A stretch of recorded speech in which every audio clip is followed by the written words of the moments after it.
Hello everyone, welcome to our YouTube channel. आज जिस topic के बारे में हम बात करने जा रहे हैं that is very close to my heart. अक्सर फीमेल हमारे पास में आके बात करती हैं, मैं माँ क्यों नहीं बन पा रही हूँ, क्या कारण है फीमेल इनफर्टिलिटी का।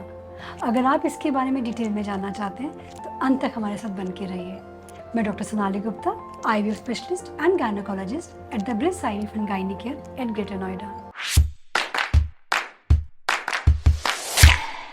जब हमने बात की है फीमेल इनफर्टिलिटी के बारे में, तो आइए ये जानने से पहले कि उसके क्या क्या कारण और इलाज होते हैं, पहले जान ले फीमेल इनफर्टिलिटी क्या होती है, उसको हम कैसे डिफाइन करते हैं। WHO की डेफिनेशन देखें तो वो बोलती है, अगर पति और पत्नी 1 साल तक रेगुलर सेक्सुअल इंटरकोर्स में रहते हैं बिना किसी प्रोटेक्शन के, और अगर 1 साल तक साथ रहने के बाद भी उनका बच्चा नहीं ठहरता है तो उसको इनफर्टिलिटी की डेफिनेशन दी जाती है। बट ये पुरानी डेफिनेशन है। आजकल फीमेल्स थोड़ा लेट शादी करती हैं, लेट प्रेगनेंसी प्लान करती हैं। अगर आपकी एज अधिक हो गई है, से फॉर एग्जांपल 30-32 ईयर्स या फिर 35 ईयर्स के ऊपर आपकी शादी होती है, तो ये definition cut down to 6 months आ जाती है कि अगर आप 6 मंथ्स तक रेगुलर इंटरकोर्स कर रहे हैं या बच्चा प्लान कर रहे हैं, उसके बावजूद भी अगर प्रेगनेंसी नहीं ठहरती है तो इसको हम लोग इनफर्टिलिटी की डेफिनेशन बोलते हैं। That is the time when you need to consult your gynaecologist to get a proper treatment after knowing the cause. अब जब हमको इनफर्टिलिटी की डेफिनेशन के बारे में जानकारी हो गई है, आइए जानते हैं इनके कारणों के बारे में। आखिर ऐसे कौन कौन से कारण होते हैं जिसके कारण से एक फीमेल फर्टिलिटी में प्रॉब्लम्स आती है या बच्चा कंसीव करने में प्रॉब्लम होती है because of some problems in the female genital tract. अगर मुझे फीमेल इनफर्टिलिटी के कारणों को सिंप्लीफाई करना है तो मुख्य रूप से मैं इनको 4 भागों में बांट सकती हूँ। Number 1 is hormonal effects, number 2 is uterine factor, ये हमारी बच्चेदानी होती है, इसके अंदर कुछ कारण होते हैं जिसके कारण से स्त्री गर्भ नहीं धारण कर पाती है। Second is tubal factor, tube में ऑब्स्ट्रक्शन हो सकता है, रुकावट हो सकती है या वो फेवरेबल नहीं होती है कंसीव करने के लिए। Number 3 is ovarian factors, ovary का काम होता है अंडा प्रोड्यूस करना और हार्मोन देना है। आइए अब हम एक एक फैक्टर को थोड़ा सा डिटेल में जान लेते हैं। अगर हम बात करते हैं ओवरीज की, तो सबसे पहले ओवरी का फंक्शन होता है अंडा बनाना। ओवरीज के अंदर क्या क्या प्रॉब्लम हो सकती है कि ओवुलेशन ना हो, that is ovulatory failure. Number 1 is premature ovarian insufficiency या फिर POR, जिसमें कि किसी न किसी कारण से ओवरी अपना अंडे बनाने का काम समय से पहले ही कम कर देती है, या प्रीमेच्योर ओवेरियन फेलियर इसको हम लोग कहते हैं। सेकेंड प्रॉब्लम जो बहुत कॉमन है दैट इज PCOD या PCOS, इसमें कहते हैं पॉलीसिस्टिक ओवेरियन सिंड्रोम। इसमें ओवरी के अंदर ज़रूरत से अधिक फॉलिकल्स होते हैं, तो quality and quantity doesn't go side by side. अधिक फॉलिकल होने के कारण से फॉलिकल समय पर मैच्योर नहीं हो पाते और लाइनिंग और फॉलिकल के बीच में डिसिंक्रनी हो जाती है। कहने का अर्थ है जब अंडा तैयार होता है तब लाइनिंग तैयार नहीं होती है, जब लाइनिंग तैयार होती है तब अंडा मैच्योर नहीं हो पाता है। तो इस सिंक्रनी को मेकअप करने में हमको कुछ दवाओं की मदद लेनी पड़ती है जिससे ओवुलेशन टाइम पे हो जाए। थर्ड इम्पॉर्टेंट चीज़ होती है, ओवरी के अंदर कोई प्रॉब्लम नहीं है लेकिन पीछे से करंट की सप्लाई सही नहीं आ रही है, जैसे कि हमारे हाइपोथैलेमिक पिट्यूटरी एक्सिस से हार्मोन्स ठीक नहीं आ रहे या हाइपरप्रोलेक्टिनेमिया है। प्रोलेक्टिन का लेवल अगर बढ़ने में, जो कि हमारा स्ट्रेस हार्मोन होता है, अक्सर मैं पेशेंट से कहती हूँ या अपनी स्त्री जो मेरे पास में प्रेगनेंसी की प्लानिंग के लिए आते हैं कि आप स्ट्रेस कम कर दीजिए, ऑटोमेटिकली आपका कंसेप्शन लेवल बढ़ जाएगा। तो stress hormone is a prolactin hormone, जिसके कारण से अंडे की क्वालिटी अच्छी नहीं बनती है। That is again one of the most common cause of ovulatory dysfunction, या जिसमें आप प्रेगनेंसी होने में दिक्कत हो सकती है बिकॉज ऑफ ओवेरियन फैक्टर। अब हम बात करेंगे ट्यूबल फैक्टर के बारे में। जैसे मैंने आपको पहले बताया, ये यूट्रस होता है जिसको हम बच्चेदानी कहती है, ओवरी होती है। ओवरी और बच्चेदानी के बीच का जो रास्ता होता है वो ट्यूब से ट्रेवर्स होता है।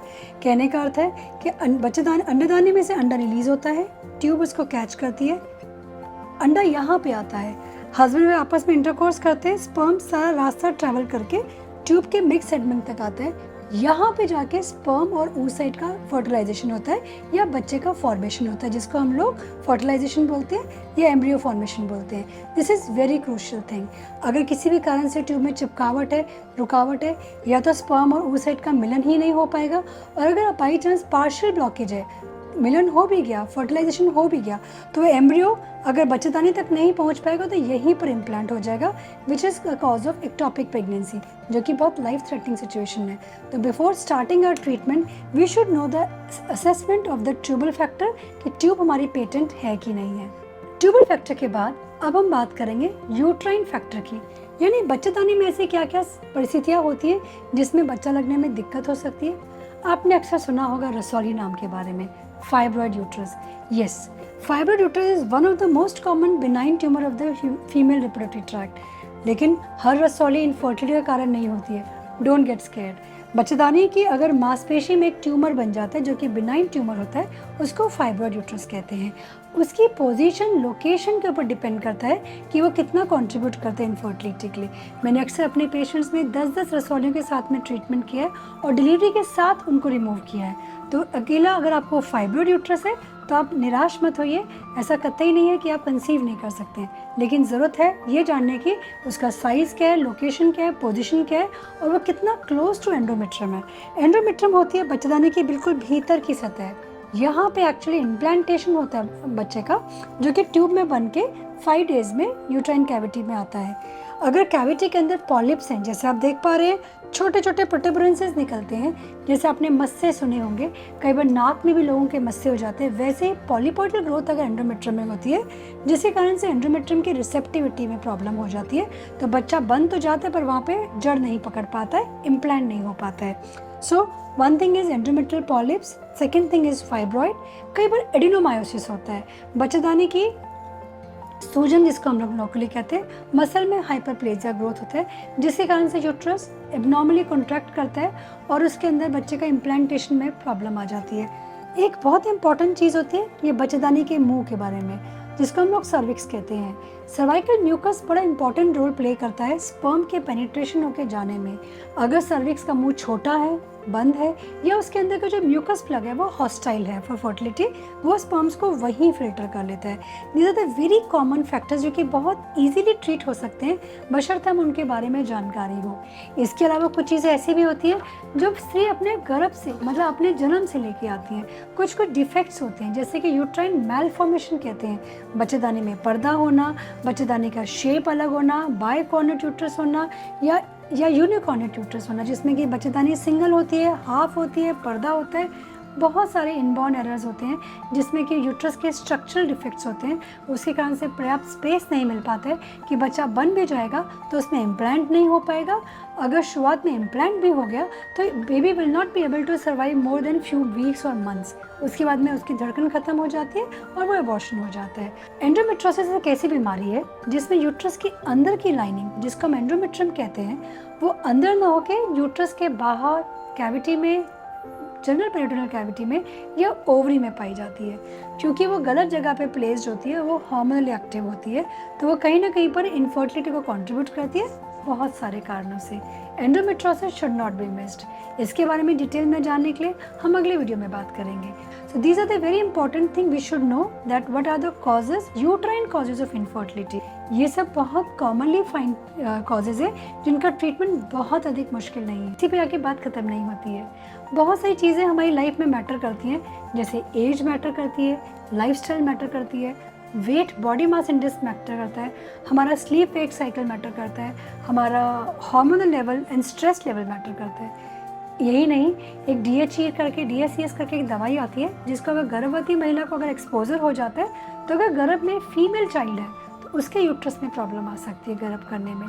तो कुछ मेडिकेशन का भी साइड इफेक्ट होता है, इसीलिए हम अक्सर कहते हैं प्रेगनेंसी में मेडिसिन सिर्फ अपने डॉक्टर से पूछ के करना चाहिए। Last but not the list, जैसे मैंने अभी बताया, ट्यूबल फैक्टर में एक टॉपिक हो सकता है।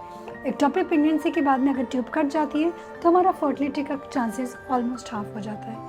तो प्लीज़ अगर आप इनमें से किसी भी ऐसी प्रॉब्लम से जूझ रहे हैं या आपके मन में कोई शंका है, आप ज़रूर हमको इसके बारे में बात कीजिए, खुल के सामने आइए। There is always a solution for everything provided we know the cause and we know the right person to contact. हमारे इस वीडियो में हमने इनफर्टिलिटी के कारण और रिस्क फैक्टर के बारे में जाना है।